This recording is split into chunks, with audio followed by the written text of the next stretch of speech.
Thank you, HubSpot, for sponsoring this video. Us as humans value our jobs far too much. Yeah. Like everybody, like even after I left Google, now I'm an ex-Googler, you know, like I don't even know what to call myself. Ex-Googler. Yeah, I know.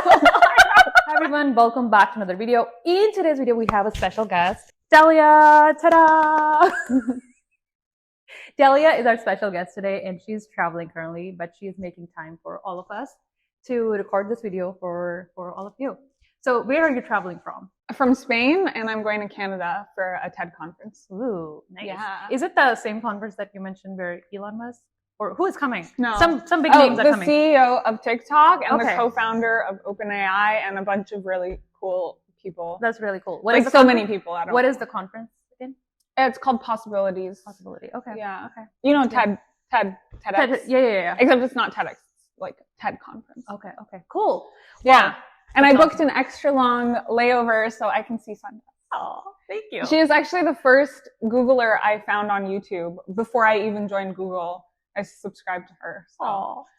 Yeah, so it's so cool, like meeting you in real life I when know, you were just I know. like a pixelated digital version of I you. know, like same here. Like I'm meeting Delia first time today, and I feel like I know you. Yeah.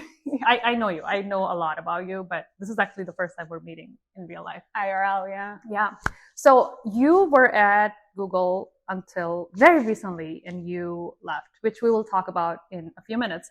But I specifically wanted to talk about you when you were at Google. You worked at two different roles.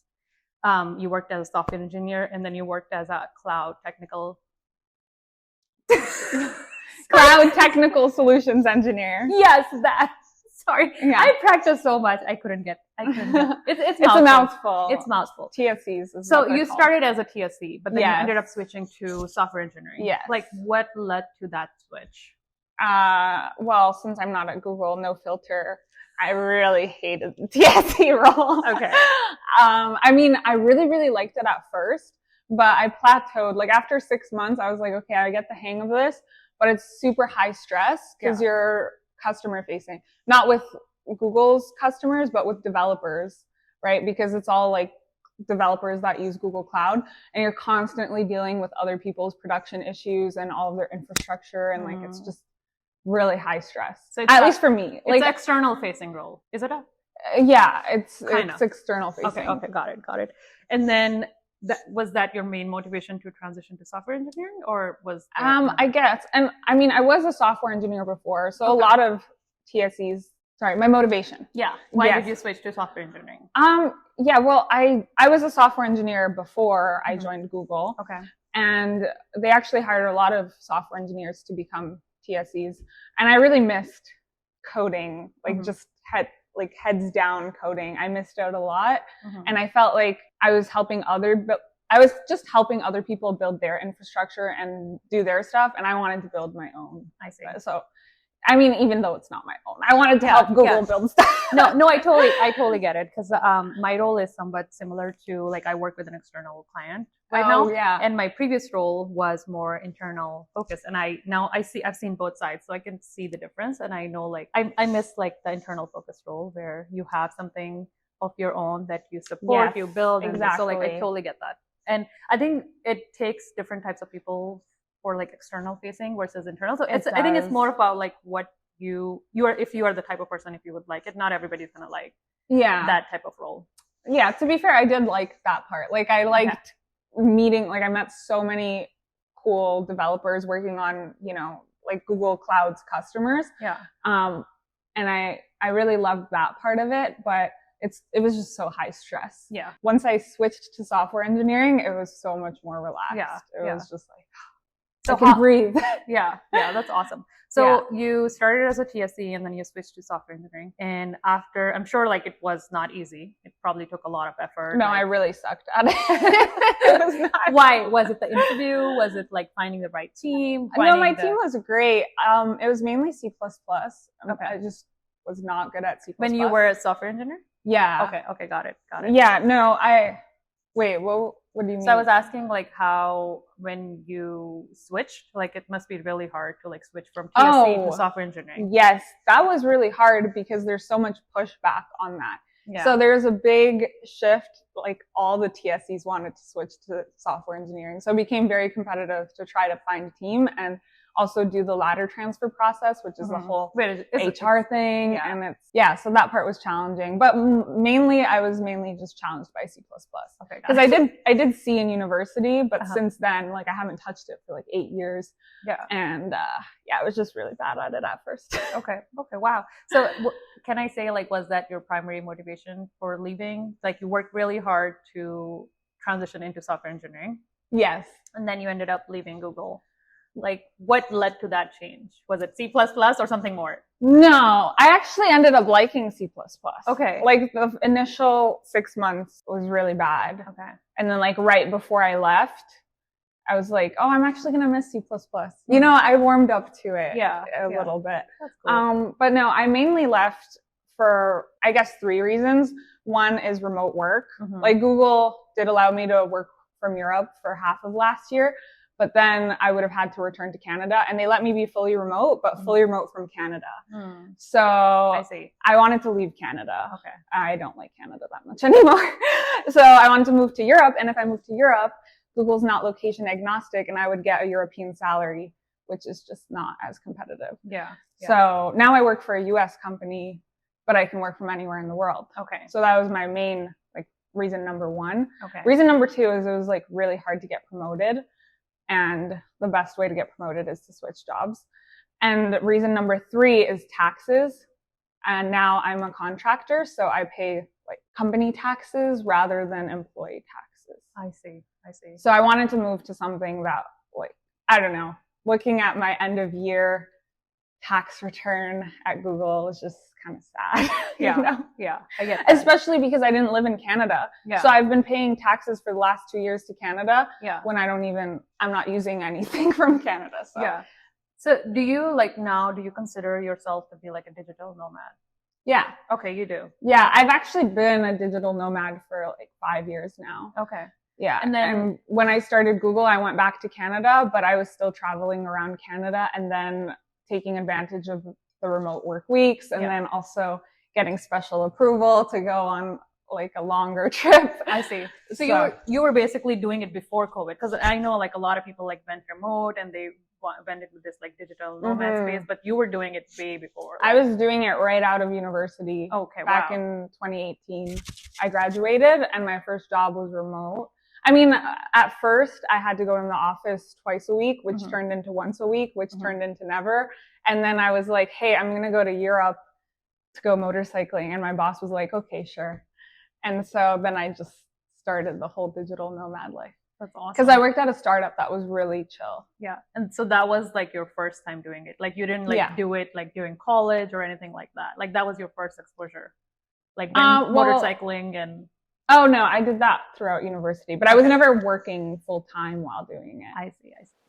Before we talk about being a digital nomad and ChatGPT, I wanted to share this free ebook with 50 plus interview questions with answers and guidance. This ebook is created by HubSpot, who is also sponsoring this portion of the video. The ebook has a wealth of knowledge with questions and answers broken down into 9 buckets. For example, one of the buckets is critical thinking. And there is this question that I often get stalled at. The question is, tell me about a time you made a mistake.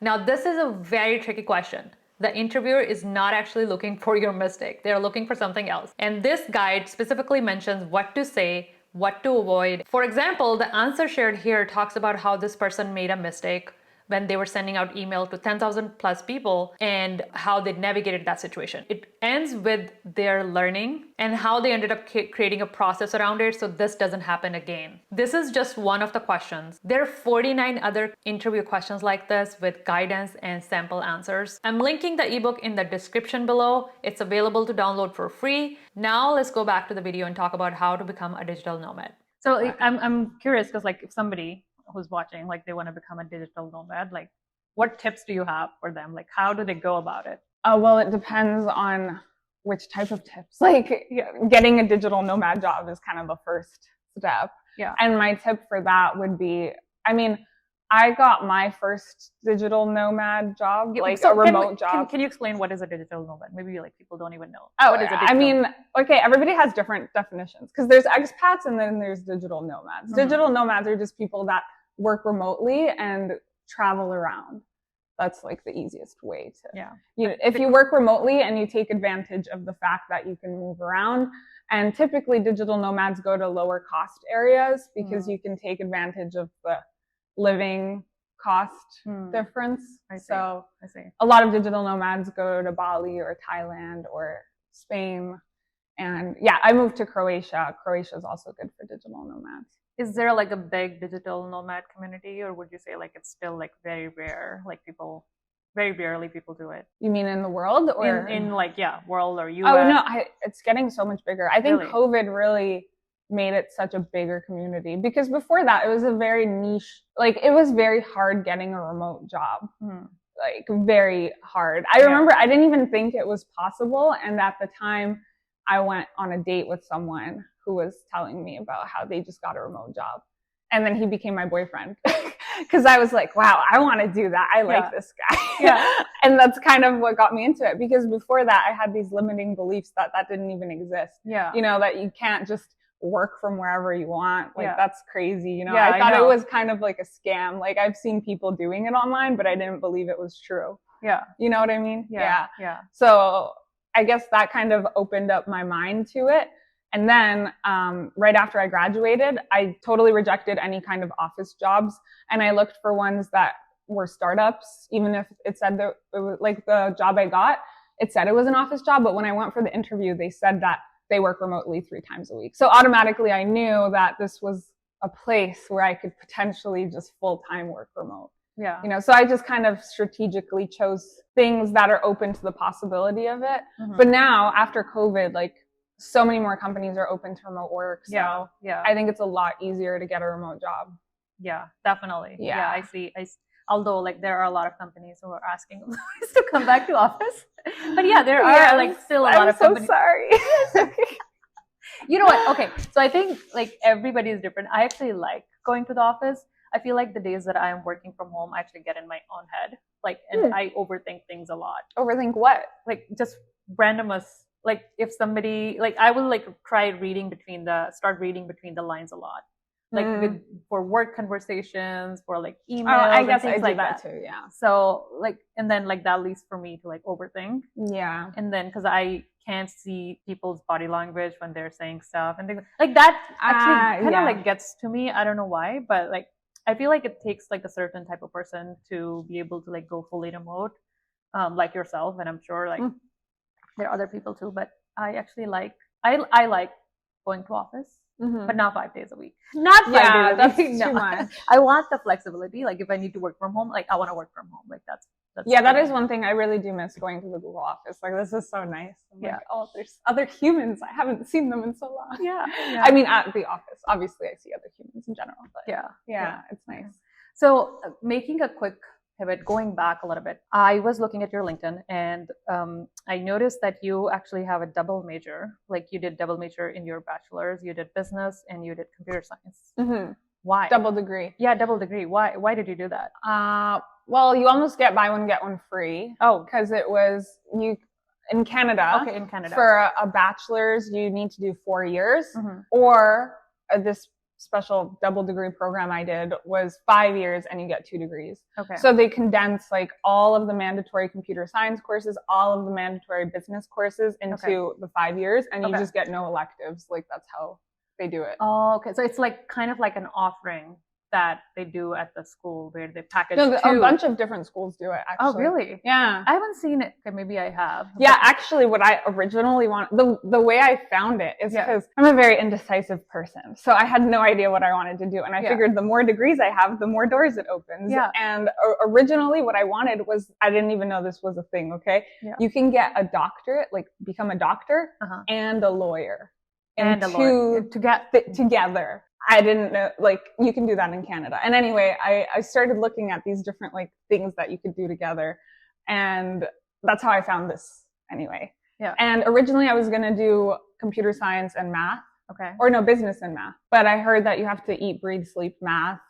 And I love math, Mm-hmm. but maybe not that much. Yeah. Yeah. So I chose computer science because I heard it makes a lot of money. I don't know. You know what? That's how I picked it too. Yeah. Like, I picked data science because That's okay. the money is there. Honestly, I actually went to business school and I was going to major in accounting. But then I randomly, I ended up on Wikipedia. Back then, like levels.fyi did not exist, or like Glassdoor, the salaries did not exist. And on Wikipedia, like there was accountant salary, and it was like $42,000 per year. Wow, and I was like, really? That's way more than way less than my actual tuition. Like, what is this? So, yeah, it was. Wait, what? How much was your tuition? It was a lot. What the hell? I didn't go to school in Canada. I went to school here.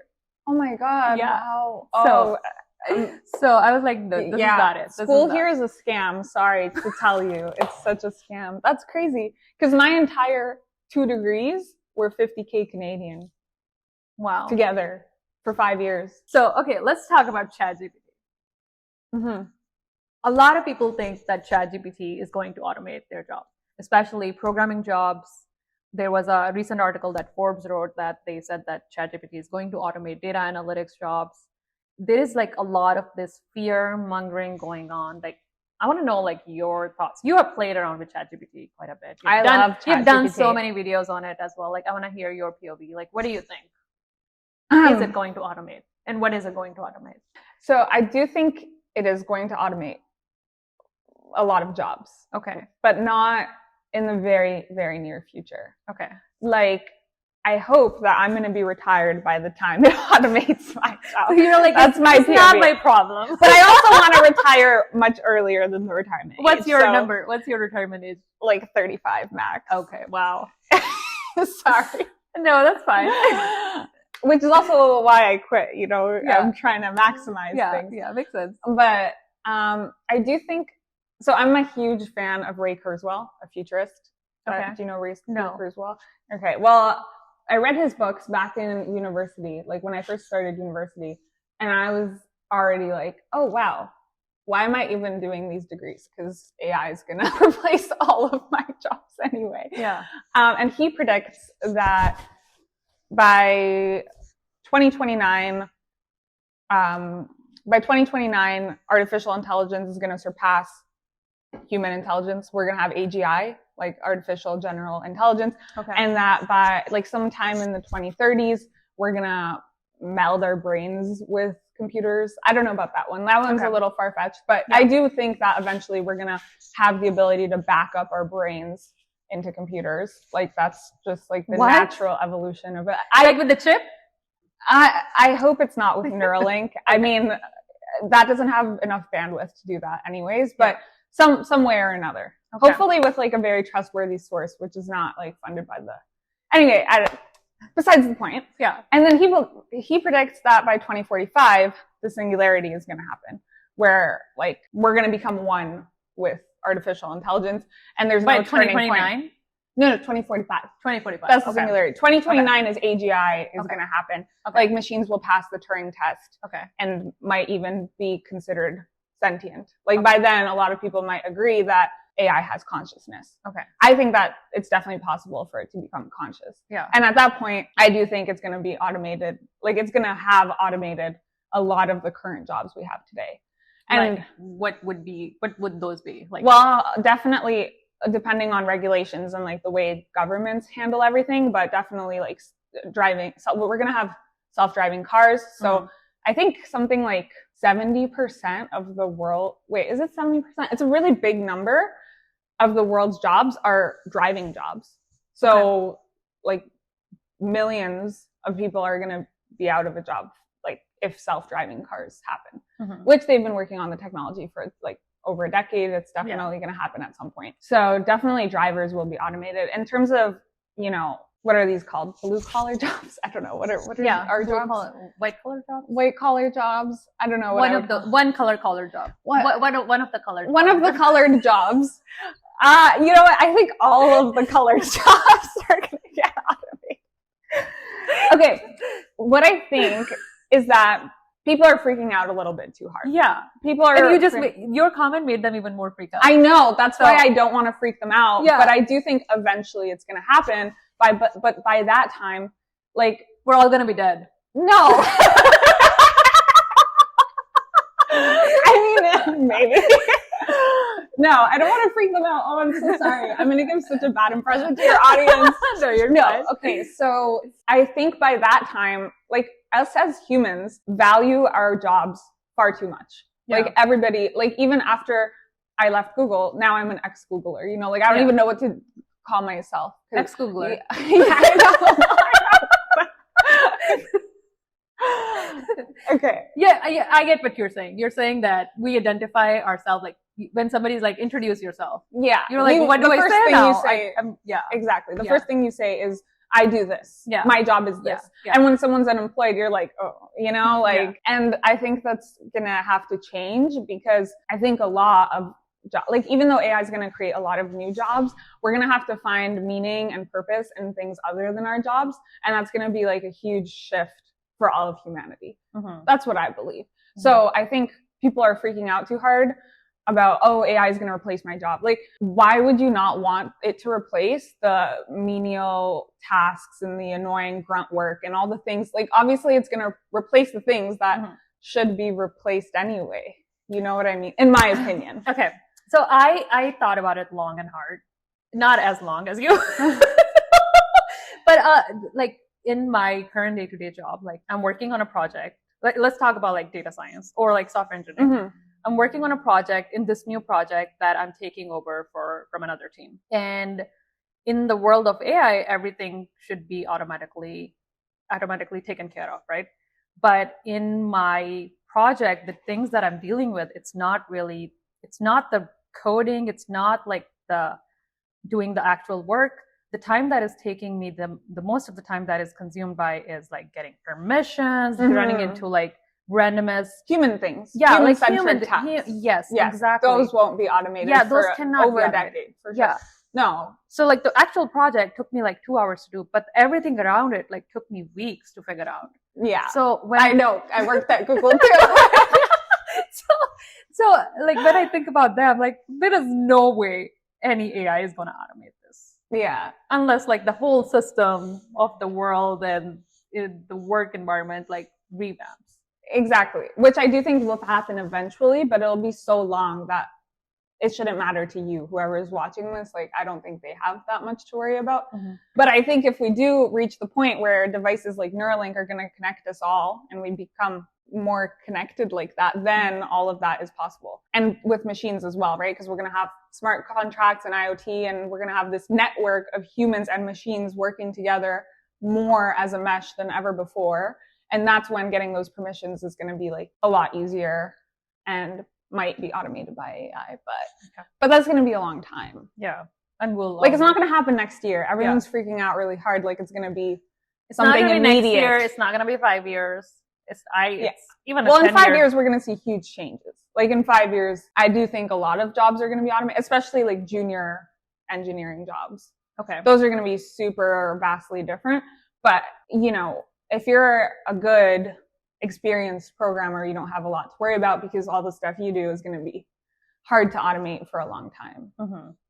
Okay. That's just my opinion. I mean, yeah. Obviously. I asked you for your opinion. I know. I just know that people are going to think I'm a little crazy. No, you're fine. Yeah. I think like, for me, like, I'm a bit of an optimist. So or maybe I deal with like too many issues at work. Maybe that side of me thinks like it's not going to be there anytime soon. But maybe you're right. Maybe there are like certain jobs where things are way more straightforward, and maybe they are on the chopping block. The chopping block.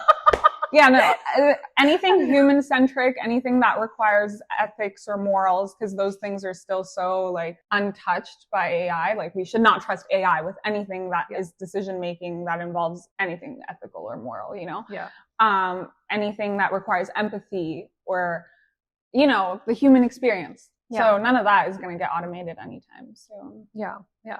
Okay. So now I want to do like one last question, and then we can wrap it up. I wanted to keep this short. So you left Google recently, and that's a big decision. Okay. Right? It's not that recent. Wait, when did you leave? I left in July. Oh, wait. Mm-hmm. So you announced recently? Yeah. Okay. So just want to clear that up because I know people are going to be confused. Yeah. So thanks for clarifying that. So you left Google about a year ago, almost a year ago. And it's nothing to do with Google, but it is like it's July. What is it? Okay, no, 8 months ago. Okay, 8 months ago. So you left Google 8 months ago. And that's a big decision. A lot of people's dream jobs are working at Google or working at FAANG, working at any of these big tech companies. And it's a huge decision to like leave something that you're comfortable with, something where you're like getting regular income. So like for those people who are watching, and they have a huge decision to make, like how would you recommend them to think through the situation, or maybe how did you think through it? Like what was it in your I don't know, I don't want to call it like plan B or something that you were looking forward to that it didn't make it feel like a big decision? Oh no, it still felt like a big decision. I gave Google, I gave my manager over 4 or 5 months notice. Like I was already telling him, like huge mistake though. I wish I didn't do that because it really changes the relationship after that. I see. But I was thinking it through for like a good 5-6 months. Because I got right before I switched to software engineering at Google, I got this opportunity that I'm in now. And it took so long to interview, to do all the paperwork, all the legal stuff. I was actually going to try to keep working at Google. Yeah. And they told me I could. And then Google also approved it. They said I could. But as you know, Google holds the rights to your intellectual property, even like with outside work. It's very gray area. And then they realized like, hey, that's a bad idea. We shouldn't let her do that. Yeah. And that's why I quit, because they told me, and that's where it became a big decision, because I thought I could do both. And I actually did really, really, really like Google after I switched. And the biggest thing was the remote work. And I've always known I wanted to go back to freelancing. I'm not exactly freelancing now, but, back to contract work, because it's a lot better. You can write off your expenses. You also pay less tax as a business. Like there's just so many advantages to it that I knew I wanted to go back to it anyway. Yeah. And this was just the right opportunity for me to exit and feel comfortable exiting. Yeah. I definitely wouldn't have felt comfortable leaving without anything else in place. Yeah. I think that's a great point, because you already had something else going that made you feel comfortable. So I totally get that. So like, if I were ever to leave, like I would want to make sure like something else is already set up. Yeah, so definitely make sure you have something set up. It's if you're financially stable and you don't mind and you really hate your job or something like that, then you don't need something set up. But if you're doing a strategic career decision, it's definitely smarter to like sign the paperwork. That's actually a reason why I gave notice, because I knew that the opportunity was going to happen. But I didn't fully sign it. And then the contract changed. And then it took 5 months for me to like finalize everything and do all this stuff. And the biggest thing I learned is like, make sure you signed the new thing, like make sure it's 100% happening, and then switch. And then switch. Yeah. Okay. So you're going. It did 100% happen. It just took like 5 months to figure it out. Yeah. Maybe this is too much information. Sorry. We'll cut that out. We'll cut that out. I said too much. But what did I want to say? I wanted to say something else important about that. You said something else has to be lined up. Yeah. Your financials have to be in place. Yeah, make sure you have something else lined up. I wouldn't have felt as comfortable if I didn't have something else lined up. But it was still a really big decision. Like my whole family and almost everyone I told was like, oh, you're crazy. Why would you quit Google? But now things have changed. Like the whole climate of FAANG has changed, I feel, in the last like 3 or 4 months. But yeah, at the time, my family was like, no, because Google's such a stable job and that's such a bad idea. Like, why are you leaving a stable full-time job for a contract role? Yeah. So yeah, it was a hard decision. But overall, I was happy with it and I just took the leap. Sometimes you just have to. Yeah, fear is just a way of your body telling you that, like, you're doing something scary, but sometimes it's the right thing to do. Yeah, and you can, if you ever want to go back, I'm sure like the doors will be open. So not that you would ever. That's what they told me, but I feel like now with the whole I climate, feel like now is like not a good time. For anything. Now it's not a good time for anything. Yeah, but no, I left on really good terms. Like I talked to the director before I left. And he said, we have a policy that within 1 year, you can come back with no interviews. So feel free to come back or something like that. I didn't even know that was a thing. Yeah. That's kind of cool. That's awesome. I don't think that's going to be the case now, but that's what they said in June. Okay. Cool. Awesome. Well, thank you so much for talking to us today. I hope people who thanks for having me, and thanks for inviting me. People who are watching, I hope you found something valuable. And I'm gonna link Delia's YouTube channel and her Instagram below, so feel free to follow her. And she shares a lot of like tech content. Like, do you want to give a spiel? Like, quick? That was great. You did great. Thank you. She shares awesome content, by the way. Like, it's inspiration to me. Like, her Instagram videos are like amazing. I love the talking videos that you do. Like, they're just so amazing. Oh, thanks. Those are my favorite. I just started doing those. Yeah, no, that's what's really good. Keep doing those. Okay, yeah. So hope to see you there. All right, awesome. Well, have a great one. I will talk to you in a different video. Have a good one. Bye.